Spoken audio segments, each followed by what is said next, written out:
Hey guys, it's Vicky, and today I'm here with a standalone book review, which I haven't done one of these on my channel in a really long time. But I read this book this month and I just had a lot of thoughts on it and thought that it needed its own video. So the book I'm going to be talking about today is C.S. Lewis's The Lion, the Witch, and the Wardrobe. This is the first published book in the Chronicles of Narnia series, which tells the story of four siblings, Peter, Susan, Edmund, and Lucy, and their discovery of this magical world called Narnia that they discover when they stumble through a wardrobe.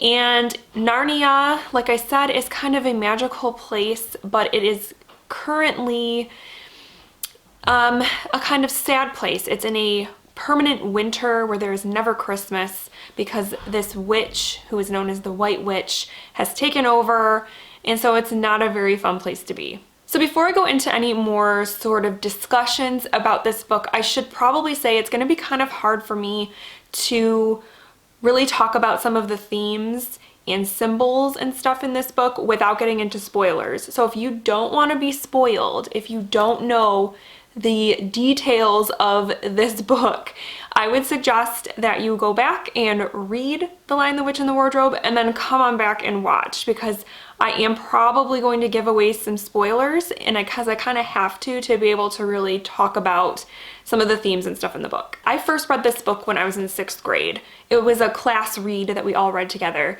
and for me, being a 6th grader, when I read this, I took it very literally in terms of the story. It was a sort of fantasy sort of story about going to a magical land. I did not think there was any sort of underlying symbolism going on, but now as an adult, it's pretty widely known that C.S. Lewis wrote this book as a Christian allegory, so there's a lot of Christian themes and symbols in this book that, like I said, as a kid in 6th grade reading this, I did not pick up on. So I don't know if that was, if this was an intentional thing by C.S. Lewis in the hopes that children would pick up on these themes and find parallels between his story and Christian themes and mythologies, or what. But I can just say in my experience, I did not pick up on them. So since we've kind of talked about the plot already, let's go ahead and get into the characters. Our main characters, as I said, are four siblings, Peter, Susan, Edmund, and Lucy. They are four children that are staying in an uncle's house during World War II. They are sent there to keep them safe from the Blitz that's happening. And so they are in this big mysterious house and they stumble upon the wardrobe. So the main siblings that are super focused on, though, are Edmund and Lucy, because Lucy, the youngest, is the child that discovers Narnia to begin with and then comes back to tell her siblings about it. And Edmund is kind of he's not the villain of the story, but he is the character that you get a lot of the themes and overall sort of, I feel, sort of overall symbolism from. So he ends up being a pretty important character. So besides the children, we also have Mr. Tumnus, who is a faun, I believe, who, I think that's what he's technically called, like in mythology. He is half man, half goat, and Lucy meets him when she comes to Narnia and befriends him. And he's an interesting character as well, because for this being a Christian allegory, a faun is typically a character or a creature that you find in paganism. And so I think, and again, this is just me speculating, I feel like C.S. Lewis put this character, and there's also a couple of other pagan gods and such that are mentioned in the book. They're not characters, but they are mentioned.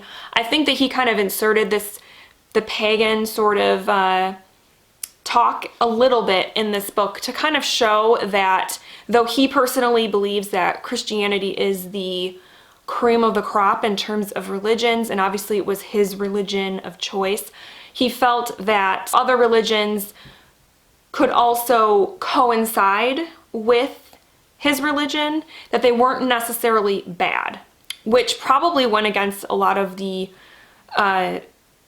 thinking of people at the time. This was published in the 50s. So maybe at that time people really were like anti-paganism, but I don't know, maybe he was trying to say something there. We also have the villain of our story, who is the White Witch, and she's the one who has kind of taken over Narnia, and you know, she's not a nice lady. She's not a nice lady.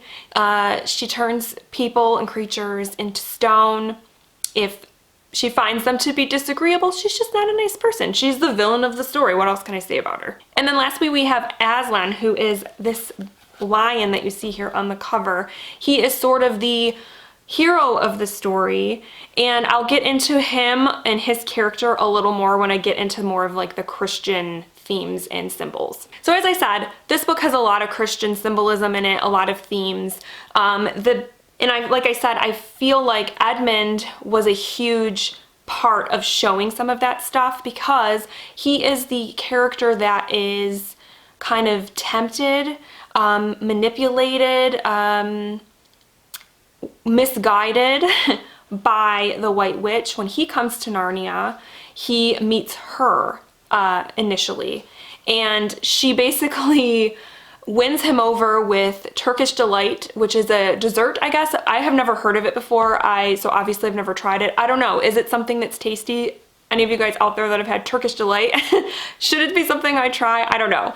But anyways, and it's so tasty, so good, and he wants more of that Turkish Delight. So it kind of is showing you the dangers of gluttony and greed, because not only is he given this delicious treat, but she also promises him that he's going to become king of Narnia. And so he also is kind of power hungry as well, because he, in the whole kind of sibling dynamic, he is definitely not the leader or anything of the four of them, and so he wants that power. Edmund is also seen as a skeptic, because when Lucy first talks about Narnia, when she first comes back and tells her siblings, none of them really believe her. And Edmund is no different. But when he himself stumbles into Narnia and meets the witch, he even, when he comes back, is second guessing and saying, no, this wasn't real. Like, this couldn't be real. And I think that kind of shows that he is kind of representative of people that are skeptical in terms of religion, because, you know, most religious skeptics are always questioning about proof of God or proof of this. And I think C.S. Lewis disagrees with that, doesn't really like those types of people, because to be a skeptic, it's kind of hard to be religious and also be skeptical at the same time.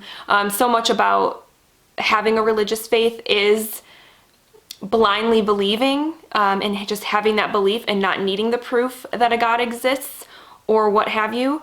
And Edmund is kind of anti that. He doesn't want to believe that Narnia exists. He is just very skeptical, and I think that's what he's kind of representing in this book. Not only that, but also, like I said, he kind of represents like a sinner as a whole, because he has been tempted by evil and is basically going along with the bad girl in the book. And then of course, like the biggest Christian symbol in this is Aslan, because I believe he himself as a character represents and symbolizes Jesus Christ. He is the hero of the story.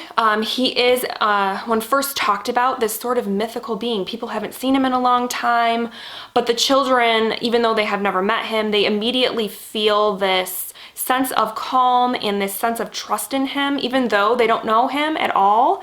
And I think that can be argued that that's how most people feel about Jesus. Obviously, no one's really met Jesus, but I think for most Christians, he brings a sense of peace, and there is just this immediate sort of love for him, and that's what the children felt for Aslan. The other huge thing between linking Aslan to Jesus is that, like Jesus, Aslan is killed in the book.